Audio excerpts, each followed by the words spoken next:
adalah Hanifah Endha dan aku adalah korban bullying verbal yang kejadian ini sejak tahun berapa ya? Pokoknya waktu SD sampai aku S1. Sebelum aku lebih jauh, dia istilah lain derajat itu dinaikkan oleh Allah gitu. Dari orang yang belum ada kelebihan apapun dan itu cuma sekedar aktivis ataupun bukan sekedar aktivis, kemudian dinaikkan, dan sejak saat itu bullying verbal mulai berkurang. Nah, maka dari itu kayak aku merasa perlu deh untuk share ini lebih jauh, karena perjalanan sejak 2000-an, sejak SD antara 2005 ataupun 2004 ya, pokoknya SD itu pokoknya kelas 3 sampai kelas 6 itu aku kena bullying verbal sama ya teman laki-laki SD di salah satu SD terbaik ya, maksudnya bukan terbaik sih, kayak salah satu SD yang bagus di daerah aku. Dan saat ini juga aku merasa bersyukur pernah berada di SD itu, tapi teman SD laki-laki di kelasku itu adalah suatu pengecualian yang aku anggap baik. Maksudnya mereka itu adalah salah satu hal yang menurut aku ujian banget, tapi aku bersyukur pernah berada di posisi itu karena beberapa doa aku yang waktu itu kata guru SD aku bahwa orang tiranya adalah orang yang doanya dekat dengan Allah, dekat dengan Tuhan gitu. Dan aku buktikan bahwa itu benar-benar terjadi loh. Masa ya kayak ada hal yang impossible gitu. Seorang yang ketika SD, SMP, SMA itu nilainya itu selalu buruk sejak kayak soalnya berada di bawah rata-rata, nilainya jelek gitu, rankingnya jelek, walaupun di SD bagus tapi rankingnya jelek gitu. Dan itu tuh kayak suatu hal yang sempat direndahin juga ya, kayaknya suatu hal yang impossible bisa sekolah di PTKN yang bagus gitu. Dan itu kan perlu ada rasa bersyukur bahwa ada lika-liku yang aku bisa sampai di tahap itu. Dan kemudian apalagi di bullying verbal tersebut juga mengalaminya sejak SD sampai S1, apalagi 2016 sampai 2017 itu banyak banget hal yang buruk gitu, hal buruk yang aku alamin, hal berat juga yang aku alamin. Dan aku merasa bahwa ini perlu di-share lebih jauh untuk sebagai bentuk rasa bersyukur aku karena udah terselamatkan dari situasi buruk tersebut. Dan kemudian juga sebagai upaya mencegah kejadian tersebut. Dan untuk aku ada contekan dikit, tapi tadi aku habis nulis kayak gini dan sebagai upaya juga dan untuk menghindari bullying ini benar-benar natural videonya. Dan sebagai upaya untuk mencegah bullying dan mencegah bullying lagi di masa depan gitu. Jadi sebagai suatu hal untuk aku lebih jauh untuk share ilmu yang aku alami tersebut bisa bangkit dari situasi terburuk. Aku masih awal-awal mungkin panjang. So nice, pokoknya aku pernah berada di posisi buruk, pernah berkali-kali ya, karena 2016 itu juga 2017 paling utama, sampai aku didiagnosis depresi ke polijiwa. Dan habis itu apalagi ya, situasi buruk sih, gara-gara salah satu oknum beberapa pelaku yang itu menganiaya mental aku secara jauh banget, menganiaya sampai tega ya, pokoknya aku bilang kalian tega banget buat yang pelaku, kalian tega banget asli. Gue sampai udah sakitnya gara-gara ditekan di satu kamar, masih baru, lugu, nggak punya kelebihan. Mereka punya kelebihan dan aku nggak punya kelebihan sebagai orang perantau awal, sebagai maba di salah satu kampus swasta sebelum di PTKN gitu ya, karena aku pindah dari S1 di swasta kemudian di S1 di PTKN gitu. Itu mereka punya banyak kelebihan, sedangkan aku tuh benar-benar nggak ada kelebihan. Mereka punya banyak kelebihan, aku nggak ada kelebihan. Aku adalah cupu, lugu, pokoknya segala hal begitu itu menimpa aku di tahun 2016 sampai 2017. Kemudian perjalanan ya, karena memang waktu itu karena ditekan habis-habisan secara mental ya, akhirnya aku ngedon, aku demam, aku merasa aku demam.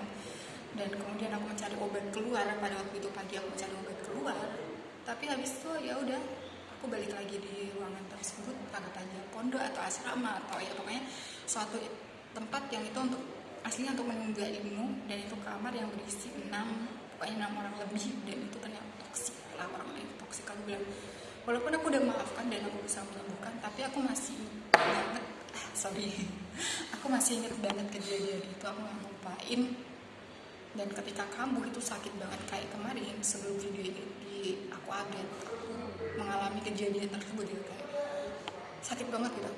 Dan di situ lanjutnya adalah aku pulang gitu. Akhirnya karena aku pulang ke kamar tersebut, mereka tetap menganiaya aku secara itu. Aku nggak kuat gitu kan. Mereka nyindir aku habis-habisan. Waktu siang hari aku lagi demam, aku demam lagi demam. Aku dianiaya mereka dari hal mental, disindir. Hal yang udah aku berusaha untuk perbaiki, kayak karena sebagai perantau kan harus belajar ya, itu 6 bulan, 5 September, Oktober, November, pokoknya 3 bulanan, 3 bulan setelah merantau itu, setelah merantau dan bersama mereka itu banyak hal yang mereka tahu bahwa ABC gitu, kesalahan-kesalahan, tapi kayaknya itu mereka perbuat-buat. Aku merasa itu diperbuat-buat gitu, karena ada upaya mereka untuk mengusir aku dari suatu kamar tersebut, dari lingkungan mereka gitu, tapi dengan jahat, dengan cara yang belum sobat.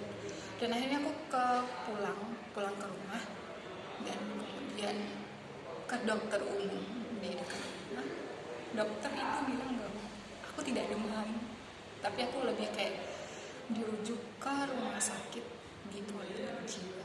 This was first time aku mengalami masuk di poli jiwa. Poli jiwa guys, this first time. Dan kemudian aku kontrol beberapa kali, mereka kayaknya nggak tahu ya kalau aku kontrol berkali-kali, karena saat itu juga aku pindah kamar. Ya kali di kamar pertama kok dibullying terus gitu. Aku pikir aku bakal pindah ke kamar yang lebih jauh, lebih luas. Aku pikir aku lebih tenang. Ternyata tetap aja ada toxic people. Jadi ada 3 orang sampai 5 orang lah yang paling utama, yang menjadi pelaku utama gitu. Dan walaupun aku udah pindah, aku tetap sering bawa obat-obatan, pokoknya tentang obat-obat dari dokter jiwa gitu loh. Itu adalah parah-parahnya gitu ya sepanjang sejarah. Mungkin ada yang lebih parah mengalami bullying verbalnya, tapi aku merasa itu adalah satu hal yang parah banget.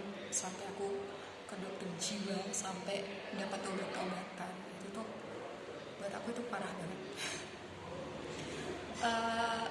Dan itu kontrol beberapa kali, aku merasa itu lebih baik ketika udah dikasih obat-obatan, karena obatnya membuat tidur, membuat ngantuk berat, lebih tenang juga. Dan yang akhirnya aku lepas dari peristiwa tersebut. Aku boyong dari suatu tempat itu. Nah ini kata kuncinya ya, buat yang tahu aja ya. Pokoknya aku boyong dari suatu tempat tersebut karena aku nggak kuat, aku terusan di situ, aku tersiksa secara mental. Dan aku merasa kok masih perlu balik lagi ke sana untuk menyelesaikan suatu hal yang memang itu menjadi PR aku, PR besar yang memang harus hal yang aku selesaikan gitu. Ada hal yang memang aku pengen selesaikan. Dan selanjutnya adalah aku pada akhirnya berada di suatu PTKN yang menurut aku bagus.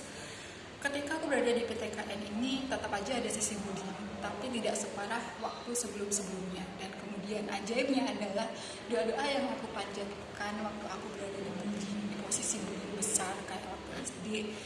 Mereka baik, tapi mereka adalah pengecualian dari suatu sekolah yang bagus gitu waktu SD. Nah, di situ tuh yang membuat lebih kayak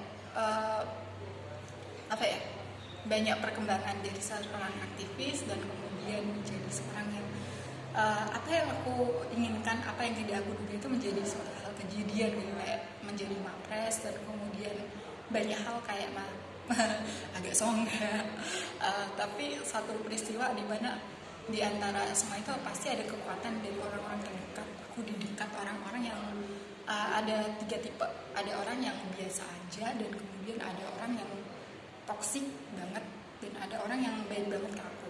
Nah, aku tuh bersyukur ada orang-orang baik di sekitar aku di saat aku lemah, di saat aku rendah, di titik terendah tersebut.